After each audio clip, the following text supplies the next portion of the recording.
What's going on, everybody? Spunky Nights No. 1 coming guys another video. Come at you guys with my Eagles Steelers Week 8 preview. The Philadelphia Eagles coming out of a bye week after a humongous win in Week 6 against the hated Dallas Cowboys, the most hated rival for me, the most hated rival of the Eagles, the Dallas Cowboys. Huge victory. Went into the bye week 6-0. The only undefeated team remaining in the NFL. Feels great to say that. It feels great to say that we remain perfect, but also, you know, we got that win against Dallas. Now, it was a week 7 with the bye week for us was a much needed rest for these players because we were dealing with quite some injuries. You know, some guys getting banged up, so it came at a perfect time. You know, that bye week for guys to get rested, you know, to rest up and get healthy. So hopefully these guys are good to go, you know, as we resume this season. Coming to this game against the Pittsburgh Steelers, you look at this Pittsburgh Steelers roster, pretty young team, you know, overall pretty young team, a rebuilding team. You know, they're definitely in transition. You know, they have their young quarterback Kenny Pickett, who took over for Mitch Trubisky, you know, a few weeks ago. Young quarterback, you know, still learning the flow of the NFL game. He's shown flashes here and there that he could potentially be something that a pretty solid quarterback at least. I'm not sleeping on Pittsburgh. I know there's probably gonna be some Eagle fans out there who is, but I'm not one of them. This is a young team. Like I said, they're in a transition mode. You know, their long-time franchise quarterback Ben Roethlisberger retiring last year. And then they drafted Kenny Pickett in this year's draft in the first round. They signed veteran Mitch Trubisky. Mitch Trubisky struggles for the most part. And then in comes the young quarterback Kenny Pickett, who many Steelers fans were calling to be the starter from day one. The thing about this Pittsburgh Steelers team is that even though they're in transition, even though they're a rebuilding team, this is still very much a team that has a chance to make the playoffs this year. The AFC North right now is up for grabs. This is a team that's going to fight, that I believe is going to fight with passion. They're going to fight with heart. And they would love to say that they are the first team to beat the Eagles in 2022. So I'm not sleeping on this team. I know that there's going to be some that will, but I don't take them lightly. I'm not going to take any opponent lightly that's on our schedule. Now, when you look at their roster compared to our roster, you look at the talent standpoint, yeah, the Philadelphia Eagles from a talent standpoint are without a doubt the better team. This is a game that the Eagles, without a doubt, should win. But this team is hungry. They're gonna fight with heart. I'm talking about the Pittsburgh Steelers. So our boys have to be ready from the very beginning to come out and set the tone very early in this game. They have to set the tone very, very early in this game.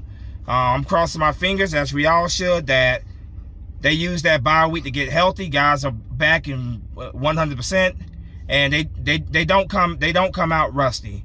That's my biggest concern, that some guys may possibly come out rusty. Hopefully these guys, I believe they do, that their heads are focused from the very beginning.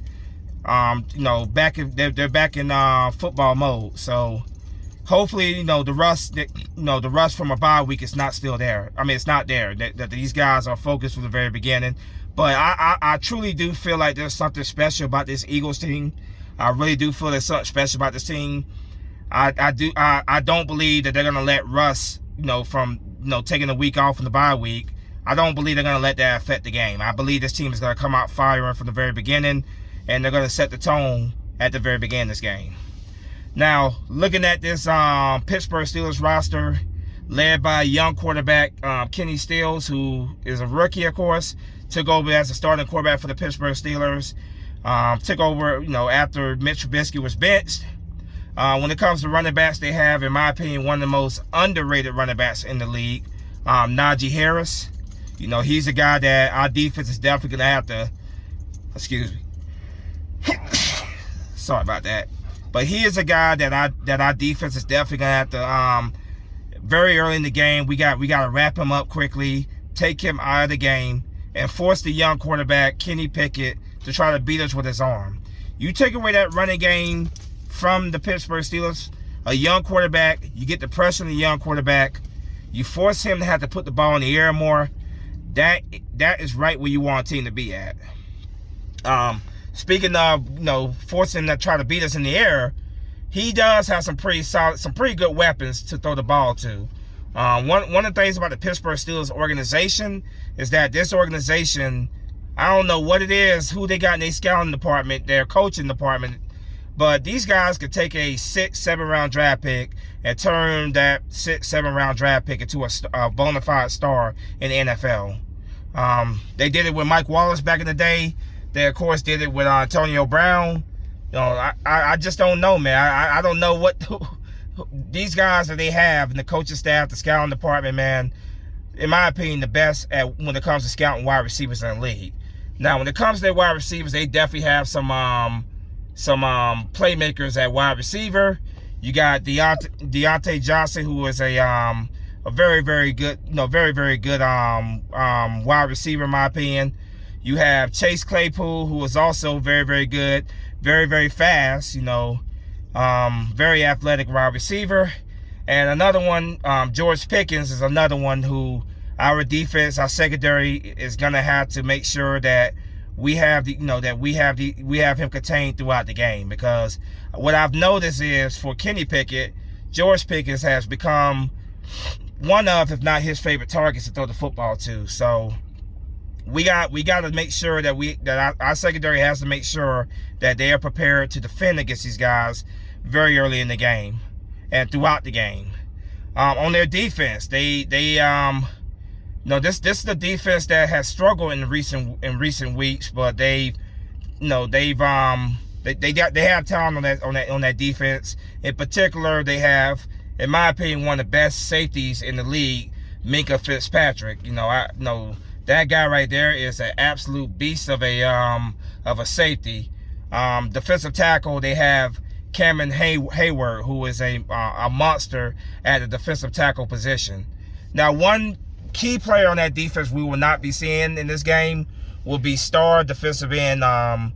We will not be seeing their star defensive end, TJ Watt. Based on what I've been hearing, they activated him in a 21-day window.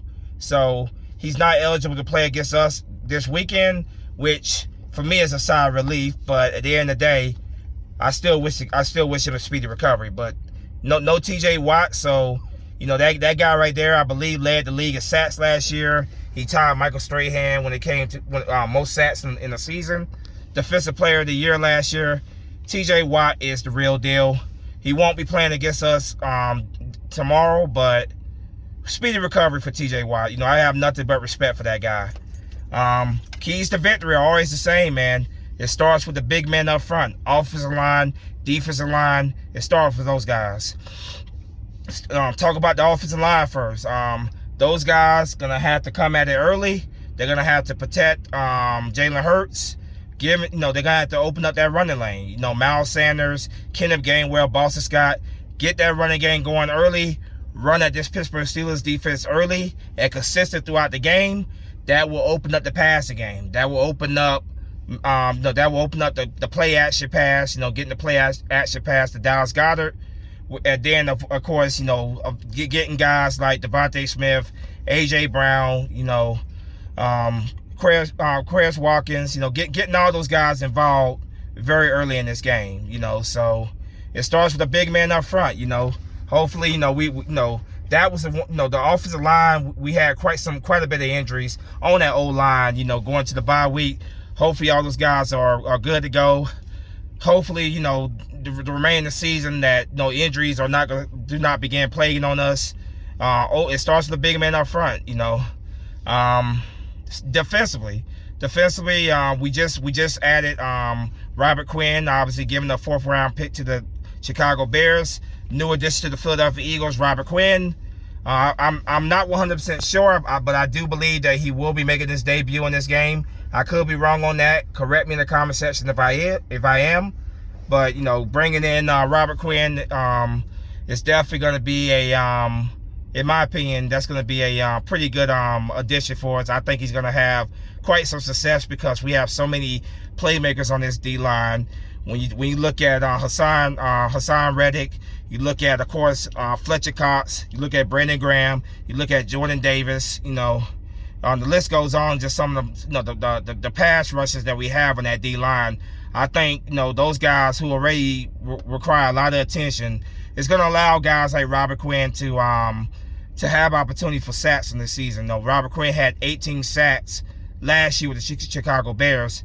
I believe that, you know, being in our scheme, being with the Philadelphia Eagles, it's going to allow him to have a lot of success. But yeah, you know, we got to get the pressure on Kenny Pickett, young rookie quarterback. You pressure a young rookie quarterback, get the pressure on him. That's going to force him to have to, you know, that's going to eventually force him to make mistakes, you know, especially a young quarterback. You get the pressure on a young quarterback, you know, they are more prone to make mistakes. So get the pressure on Kenny Pickett very early. Stop the running game, get the pressure on Kenny Pickett. Then we have them exactly where we want them at. Now, special teams has got to be on point. You know, one of our biggest, the only main weakness I see with this roster right now is a solid punt and kick returner.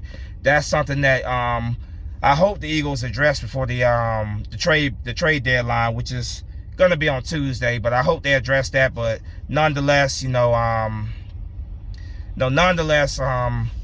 special teams, Jake Elliott, Jake Elliott got to do what he's paid the big bucks to do, and that's be consistent and accurate with his kicks throughout the game. As for my score prediction this game, I have the Eagles win this game. I think the Eagles are going to win this game by a score of 35-21. I believe it's going to be at least a 2-score win by the Eagles. But again, I'm not going to sleep on the Pittsburgh Steelers. I'm saying that based on how the Eagles should win this game. The Eagles, on paper, are the better team. We are definitely the better team, the more talented team. But any given Sunday, you just never know. This is going to be a Steelers team that's not going to lay down for us. I do not expect them to. But, I believe the Eagles are going to be focused and they're going to come out and handle their business. I have them winning 35-21. So there's my score prediction. But let's get that W this this Sunday, Birds. We have a very short week. Eagles play on Thursday night against the Houston Texans. So very short week we have here. Let's get that W against the Steelers. Let's go to 7-0, and let's get ready for those Houston Texans in the following week in Week 9. So 35-21, my score prediction. Let me know what you guys think in the comment section. Let's get that W. Let's go 7-0. Let's do it, Birds. As always, Spunky 991. Fly, Eagle, fly. Peace.